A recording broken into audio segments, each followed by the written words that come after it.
Before we get into the video, I wanted to share a special tool that David and I have been using for over 2 years to manage our inventory on Amazon.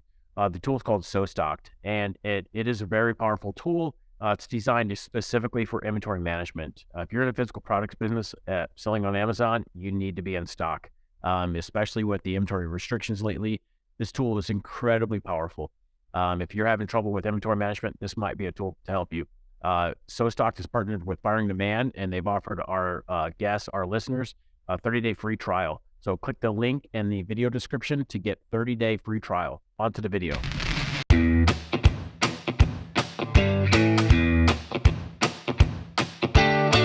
Welcome, everyone, to the Firing Demand podcast. On today's episode, we have the privilege to interview Carson Spitzky. Carson is the founder of Spitz Solutions. Carson has worked with brands like TEDx and various publicly traded companies and is also an Amazon bestseller at the age of 21. Very excited to have Carson on the show today. Welcome, Carson. Yeah, thanks for having me, guys. Both of you, David and Ken. Appreciate it. Absolutely. So to start things off, can you share with the audience a little bit about yourself and your path to becoming a growth marketing expert? Yeah, sure. So my entire background, I think this is pretty common, but I was an athlete when I started, right? I was 16, 17, 18, playing hockey. I was okay, right? I've played against people who are in the NHL now, but I'm not going to pretend I was a superstar. At that same time, I was okay in school. Like I skipped a grade, graduated 18 months early, and went into COVID, right? And during that time when we were going into COVID here, I ended up quitting hockey because no season, right? And I kind of figured out, well, I kind of suck at working a 9 to 5. Like I hadn't gotten fired, but I wasn't exactly a model employee. I was never going to get promoted anytime soon. So I figured, well, how can I use my skill sets? How can I use my drive, ambition, my competitiveness into something that makes me money in that sense? And that's kind of all I cared about at the time, which is fine.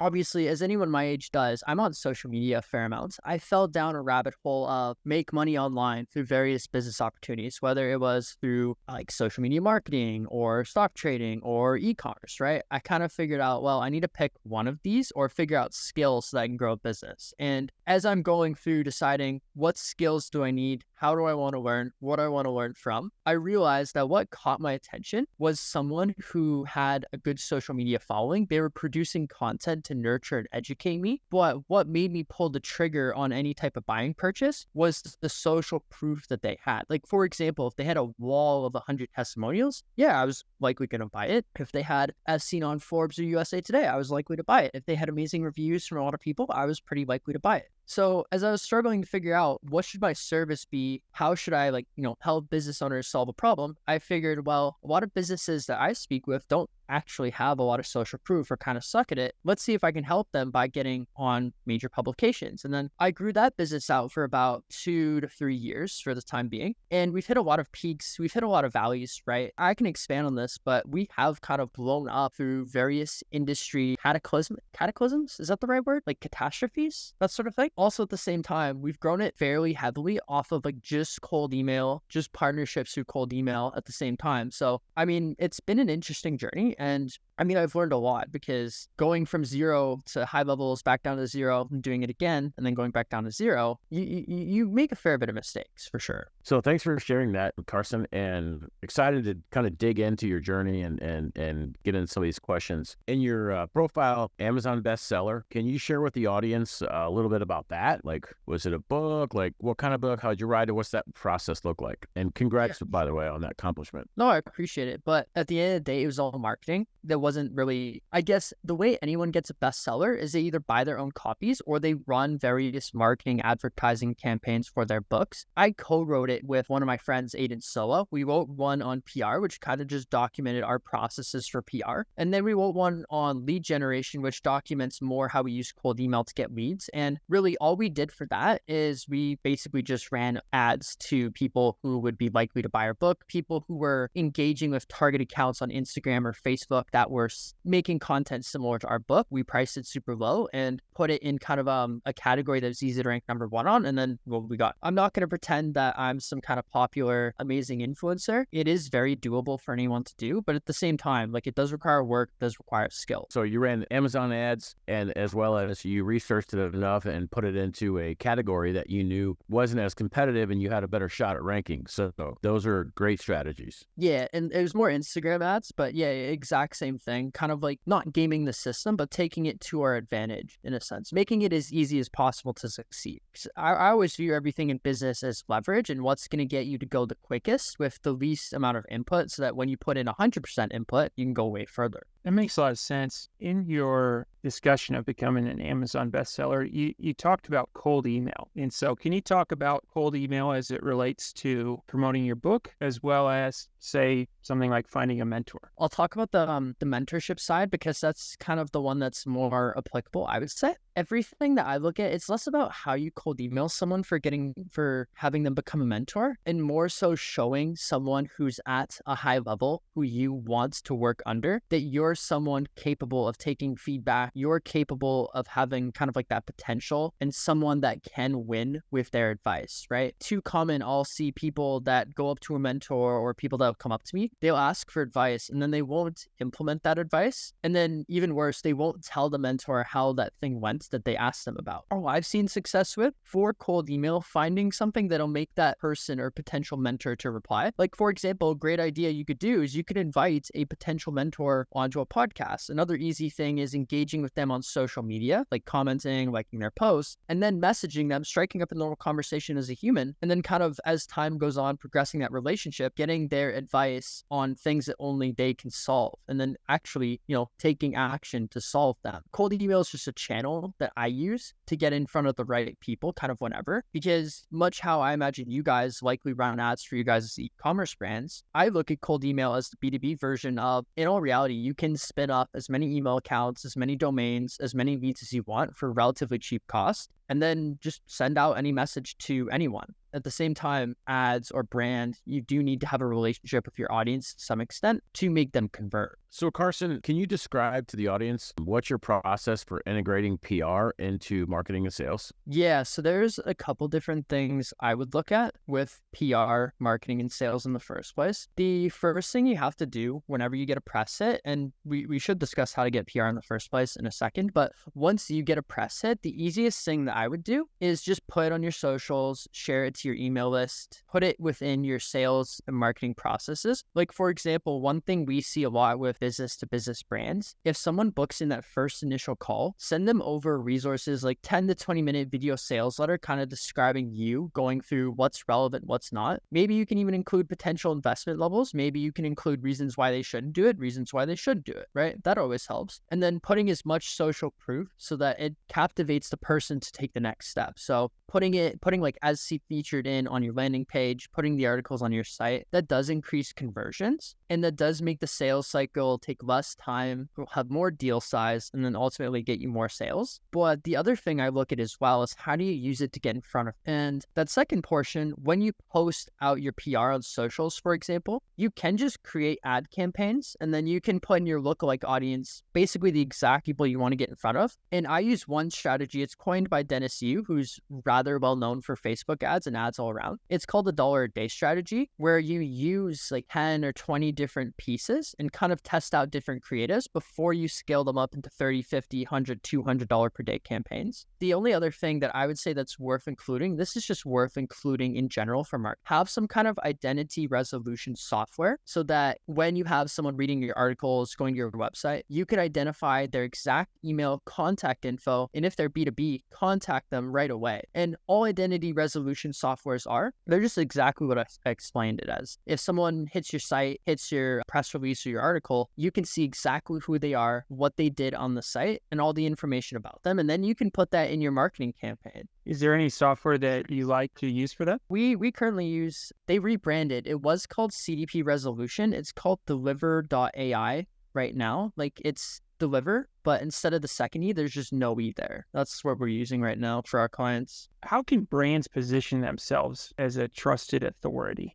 I would say get as much social proof as possible. And then the second thing is really just know your target audience as best as you can. Like, for example, if you're starting out, you're going to have to understand your first sale is going to be your hardest sale. Your 10th sale is going to be way harder than your 100th sale. So I would recommend, if you're starting out, learn the problems of your audience as much as you can, then figure out how you can integrate that into your skill set, or find an audience that has a problem in which you can integrate it with your skill set, right? And if you're doing something where you're asking, like, you can do this over cold email. You can just do, hey, I'm a college kid. Can I ask you like a couple questions over email here? I'm trying to do some market research, figure out what would make sense for me to have a solution to help, I don't know, e-commerce brands, right? And not everyone would reply, but out of the people who replied, they're more likely to be transparent on the problems you have or they have. And you can go through and figure out, okay, if I built this problem, would they pay 5K? Would they pay 2K? Would they pay 10K for something like that? And what's nice about that is getting product market fit. That's the hardest thing for any business. And once you have that, if you build out a solution, you can go back to that person. You could say, hey, I actually built this solution out for you specifically. You can sell it directly to them if the problem's going to solve enough pain right away, or you can just put them on a free trial or revenue share or something like that. Obviously, as you have a growing established business, rev share, profit share is going to cause you a lot of hassle. But when you're starting off, there's nothing better than doing something that's like a revenue share type thing where you're only getting paid for what you kill, right? So if you don't perform, there is minimal downside for the brand and all the upside for both of you guys. And then as you perform, you can document the case study. You use that case study to sign something else. And then I'm actually just forgetting, we should cut this out, but I'm kind of forgetting the other portion of that question here, to become a trusted authority. Right before we hit record, we were chatting and about your journey.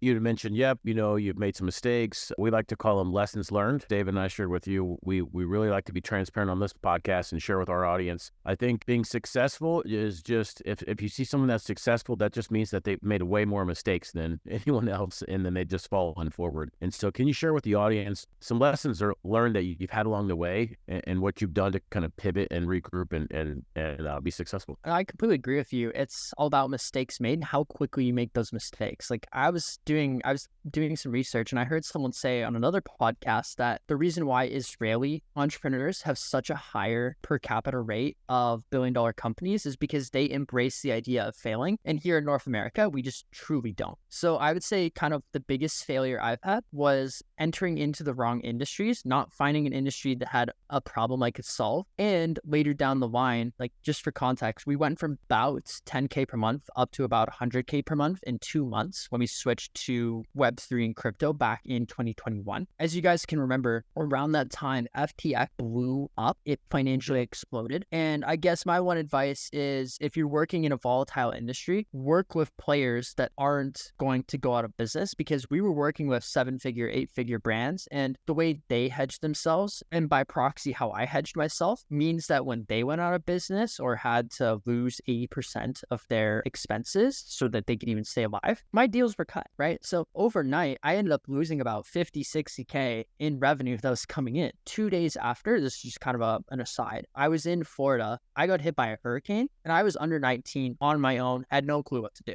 So that's kind of a story in and of itself. Outside of that, I guess you always have to do way more than you think is needed. Everything is a numbers game, and far too common from what I see with my peers. And I'm starting to break out of this myself. I'm not going to pretend I don't still do this. Is not using data to make your decisions. Everyone just uses emotion. Oh, I think this is better. Oh, I think this is better. Well, data says it's otherwise, right? And kind of having a great understanding of how you're tracking your data can actually drive you to make the proper decisions instead of spinning your wheels and kind of preventing you from growing. The only other thing that I would really mention is just kind of hedging your bets, right? For me, I would kind of rely on one client source being cold email for way too long. And what that would end up doing is every time I had an issue with it, I'd be out of commission. Like we wouldn't get any new leads, new sales would dry up over time, and it would kind of suck, right? So if you can hedge your bets across maybe multiple different industries, multiple different client channel sources and everything like that, you do want to build out a business like an investor.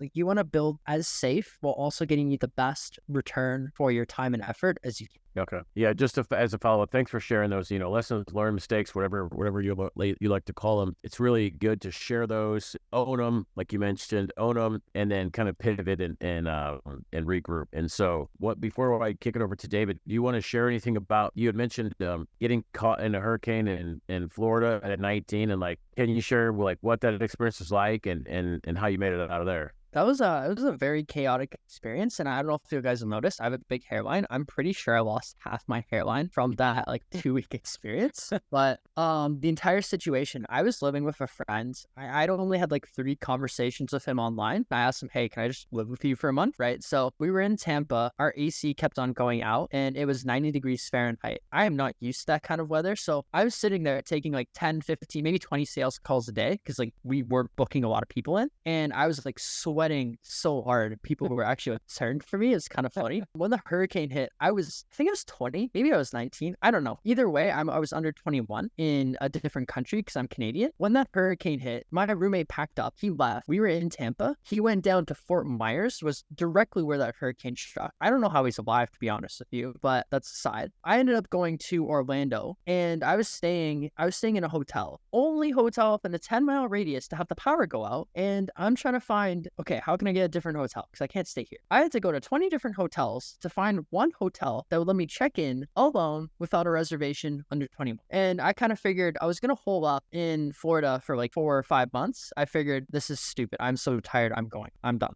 I went home to minus 30-degree weather. So you went from 90 to minus 30. So no, that's cool. It's always good to kind of hear stories like that. It resonates with a lot of people. So and there's my trauma dump for today. Yeah. So what are the key components of a compelling story that not only captures attention, but also drives action from an audience? I would say it's more market research, right? And kind of understanding what makes someone tick. Because you can look at this from 2 ways. You can look at this from a very copywriting driven perspective where you want to find problems. You want to find how that problem is currently being addressed by your clients and by other marketers. You want to figure out, in a sense, a unique way to frame that problem, a unique way to frame your solution, and get as on point as you can with the points that they're struggling with. That's if you want to use something that's more problem-based. It is always a good idea to mix in things about you or your brand. We do see a lot of success where people who have kind of lived exactly what they're doing for a service or product, like one of our clients, he's a financial advisor. There's a movement. It's the FIRE movement, like financially independent, retire early. He actually was able to make it so where he was able to retire on paper at the age of 35. And all he does is a financial advisor. He just grows out his business, helping people do the same. And we put out like a super small article detailing exactly how he helps like tech executives, tech VPs do that for themselves in Silicon Valley. That one super small article that he put out, he sent it out to his email list. He got 6 sales calls, closed 4 of them into clients right away. And that's an example of something where if you have product market fit and if you have a message that resonates and sparks pain and drives someone to take that next step, they will take that next step. It's up to you and your marketing process and sales processes to turn them into business and keep them as business. Yeah, I like that. The piece you mentioned, Carson, about product market fit. Sometimes it's there and sometimes it's crickets. If you have crickets, it's not there. Time to move on and regroup. So Carson, can you tell us about Spitz Solutions and what clients are a good fit? Yeah, so Spitz Solutions, public relations firm, like everything we look to do, our specialty at the current time, like I look at it as problem events rather than like specific industries because we use cold email to pitch our clients to journalists to get them featured. So it doesn't necessarily depend on me knowing someone for 30 to 40 years. Our success level is going to be the same. So I look at it more from the perspective of if you're spending a decent chunk of your marketing on ads or SEO or something like that, it's economically going to make sense to do some PR to amplify those conversion rates and build trust. At the same time, I look at it from the perspective of if you're raising capital or looking to sell your business, you can do PR to have investors all over you because the easiest way to look credible to someone else is from a third party. And I guess the only other thing that I count as a meaningful catalyst is someone that has issues standing out from their competitors. And what I mean by that is if you're in an industry, like let's say you're an SEO agency, for example, there's a million SEO agencies out there. You need something to differentiate you and to make sure that if someone that you reach out to or that you advertise to or that you email, they see your stuff, they're not going to go and think, oh, I should compare 10 other people because maybe I can find someone better. You want them to think, this is my guy. They're going to be the best. I don't even know if I can find someone better. I'm just going to go talk to them, see what they do. Carson and David, are there anything that any questions or any topics we didn't cover that we want to cover before we head into the fire round? No, let's get to it. So Carson, For all the guests we have on the show, we run them through the ringer. It's called the fire round. Are you ready? Yeah. All right. What's your favorite book? I'd say the Harry Potter series. Good storytelling. Nice. What are your hobbies? Playing hockey, working out, walking my dogs, and sitting in front of my PC for 15 hours a day trying to build something. Awesome. What is one thing that you do not miss about working for the man? The fact that you had zero control over your day-to-day and the fact that everything felt draining. Okay, last one. What do you think sets apart successful entrepreneurs from those who give up, fail, or never get started? Super cliche, but mindset. And you don't even have to have like an amazing mindset. You just have to have the mindset of, I'm going to do what it takes every single day, no matter what. The other thing is volume, because the more mistakes you can make faster, the more data you're going to have to make changes. And then I guess the only other thing I would add to that is every person I've met who's crazy successful or someone that I look up to, maybe I'm looking up to the wrong people, they either have an irrational sense of self-confidence or they're a little bit crazy. So it doesn't hurt either. Awesome. Carson, I want to thank you for being a guest on the Firing the Man podcast. If people are interested in getting in touch with you or working with Spitz Solutions, what would be the best way? Easiest thing would be spitzsolutions.com or looking at my name, Carson Spitzky, on LinkedIn. Those are the two places I'm actually active online. Awesome. And we'll post links to all those in the show notes. Thank you so much for your time today and looking forward to staying in touch. Thanks for having me, guys. Appreciate it. Thanks for watching this video. If you got some value out of this, would you please hit the like and subscribe button? This is a free way to support the show, and it really helps us build our audience.